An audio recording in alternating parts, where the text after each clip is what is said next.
And there's only one place to start, and that is, of course, the Champions League action that took place over the start of this week. On Tuesday night, Real Madrid and Liverpool played, and Manchester City versus Borussia Dortmund also played. We'll start off with the Real Madrid-Liverpool game. Of course you want to start with that one. I mean, Vinicius Jr. Oh, it's weird, like, he turned up when he was needed for It's a weird thing with that kid, because he's obviously shown it at times, but he hasn't yet gone to the levels of like an Mbappe or a Haaland.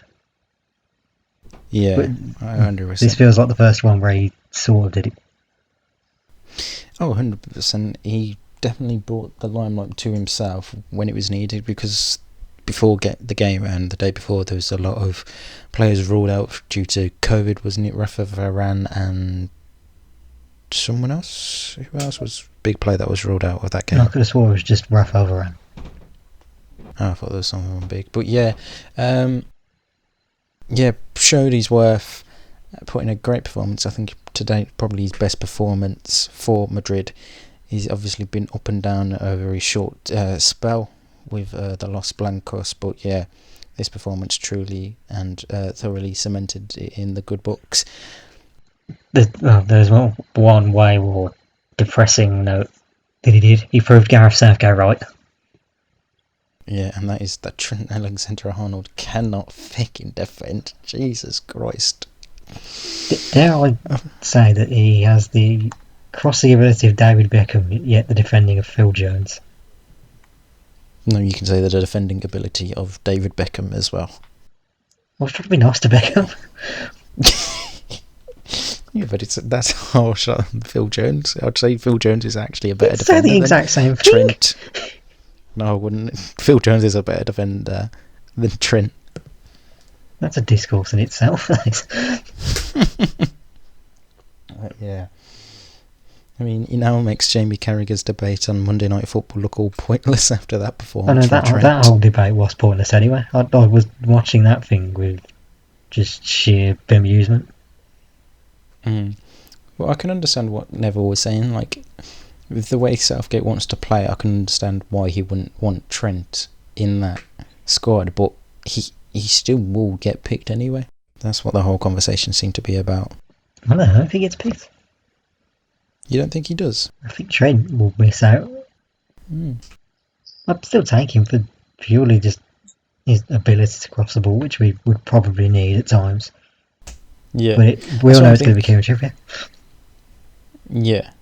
But I was thinking you play him maybe in a more advanced role, so he doesn't have to worry about the defensive side of it too much. He probably works in the three at the back. Yeah. If that went in, but we don't know if that's going to be a thing still. Yeah, I mean, we could be tossing and talking about the England selection for months to come, because there obviously is still a few more months before the tournament starts, and over a month until Southgate has to announce his final 20-odd players for this tournament. So that's good. It is definitely one to look out for. If I can add something on Jamie Carragher.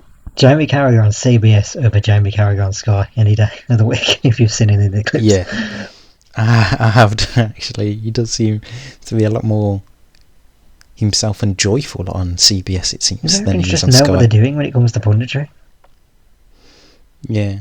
How is it they make our presenters look so much better on their channels than we do when they're on our channels? This is ridiculous. I mean, could you imagine how much Roy Keane would open up if he went on there?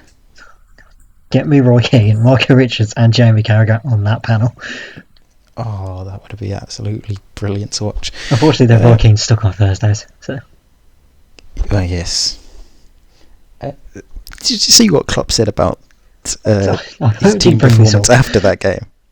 He's blaming it on the place where they played the game, because obviously it wasn't at the Santiago Bernabeu, because it was, or it still is, getting renovated. And they played at the Alfredo Di Stefano Stadium, or training ground, and he's saying it felt more like a training match than an actual match. What page of the excuse book is he bloody on now? Jesus Christ, saying, how are we supposed to play well in like somewhere that's not a stadium? Maybe look a little closer to home, Jurgen. When was the last time you were at Anfield? Exactly. In ages since you won at Anfield. I mean, it's not even the smallest ground that they've played at, because I'm sure that can hold about 18,000. And that stadium. To be fair to him, it wasn't like he could blame the wind. True. But no roofs. Yeah, that man can literally blame anything. But yeah, I'm sure it's where the Real Madrid women play their home games anyway. And it's just, I don't know how you can complain about it. Yes, so sorry, it's not 18,000, it's 6,000 is the capacity. You said 18,000, where'd you get that one from? I don't know where, I thought that was how much it was, but still, that 6,000 isn't going to be the smallest stadium they've played in. They would have played in grounds at a smaller side when it comes to FA Cup, League Cup adventures against the minnows. And are they also forgetting they played at Bournemouth for 3 seasons? Which is 10 sorry, Bills. Yeah, but Bournemouth fans know Dean Court or the Vitality Stadium, whatever you want to call it, isn't the biggest. So I don't know how that can really be an issue. Honestly, the man's coming up with more excuses than anything. Turning into Jose Mourinho 2.0 with his excuses as to why his team lost. Don't do that. Don't do that. But good first leg result for Madrid, obviously, having that 3-1 lead. But Liverpool did get their all-important away goal, and don't know whether it is going to be enough for them in the second leg to try and overturn this 2-goal deficit and hope Madrid don't score when the two sides meet next week. The other game that took place was obviously Manchester City versus Borussia Dortmund, and it was the citizens that ran out 2-1 winners thanks to a goal from Kevin De Bruyne and a 90th minute winner from Phil Foden to give Pep Guardiola's side the lead in the first leg. Marco Reus did score for Dortmund to obviously give them that important away goal that they needed. Again, City, even when you think it is enough for them, they just find a way to win the games. Yeah, there's so many things I can go with this, but overall it was very end-to-end for the majority of this fixture. Yeah.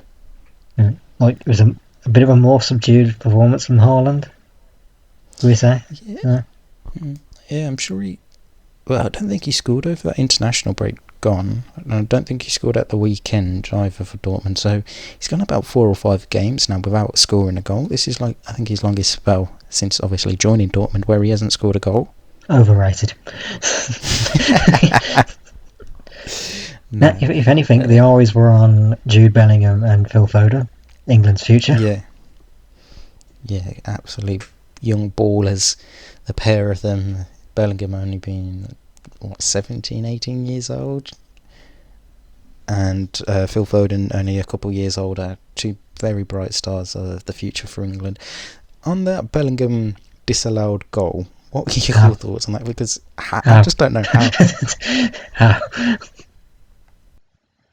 It was on VAR. It was an English ref. No, I think the ruling with that is it can't be overturned. It was a Kevin Friend incident, wasn't it? Because it was the referee who made the decision. Yeah, we'll call that the Kevin Friend.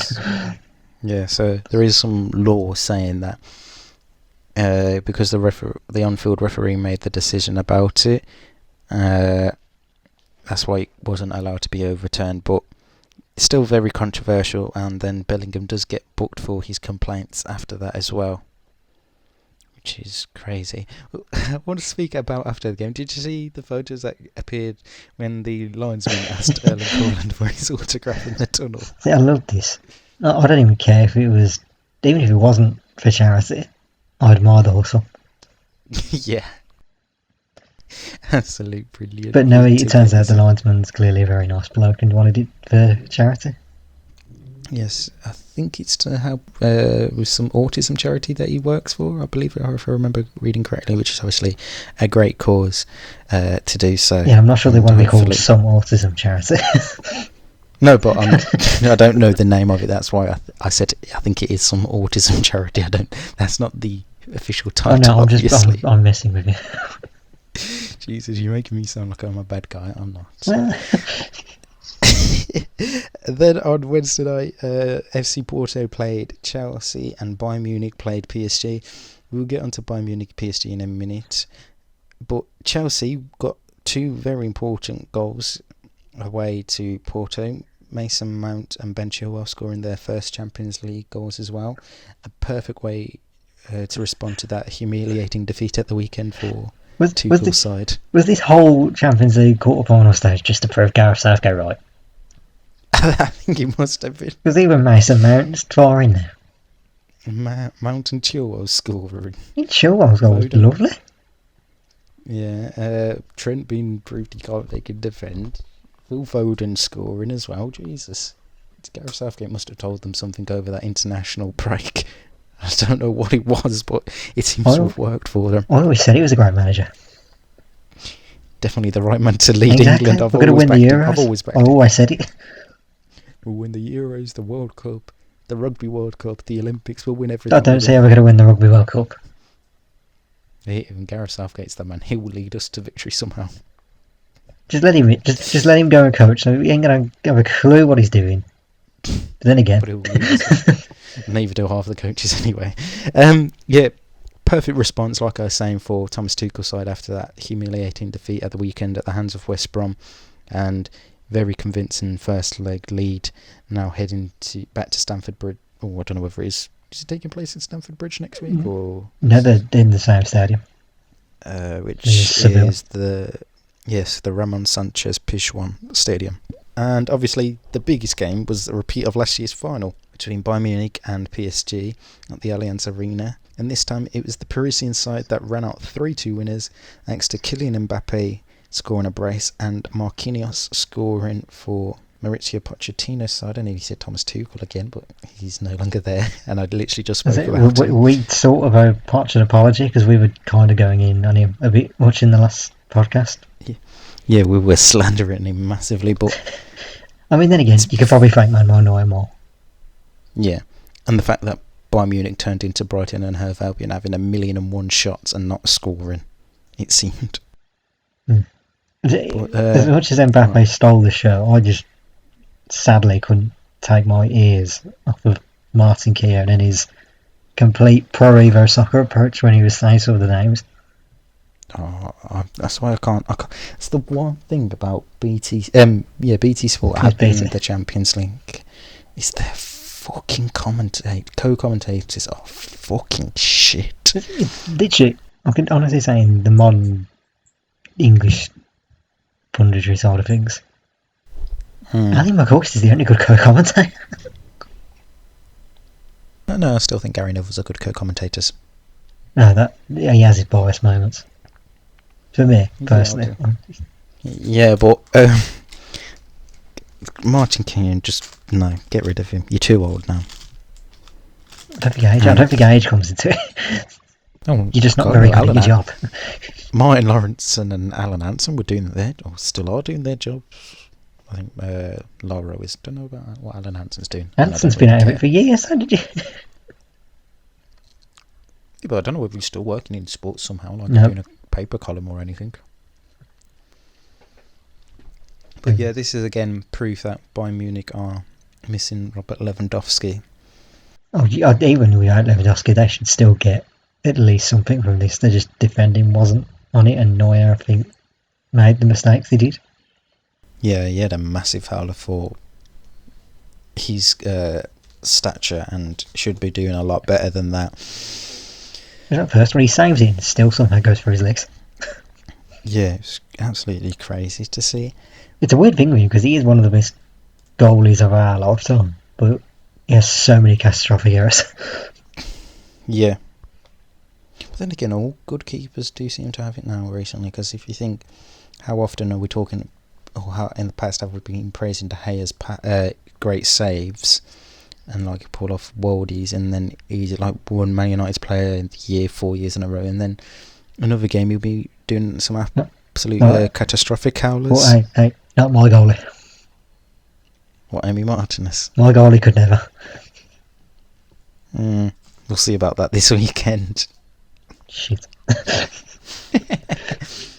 Well, like I said, we have the second legs coming up next Tuesday and Wednesday for the set of Champions League fixtures. And hopefully they're like this first set and don't disappoint us at all going forward. Yeah. Right. Is it weird that I still can't call them? Yeah. I don't know if there's twists to come. Close. They're all too close. It's like, especially with how Chelsea played at the weekend, Porto could easily turn that around. Liverpool, they could do what they did against Barcelona a few years back to Real Madrid.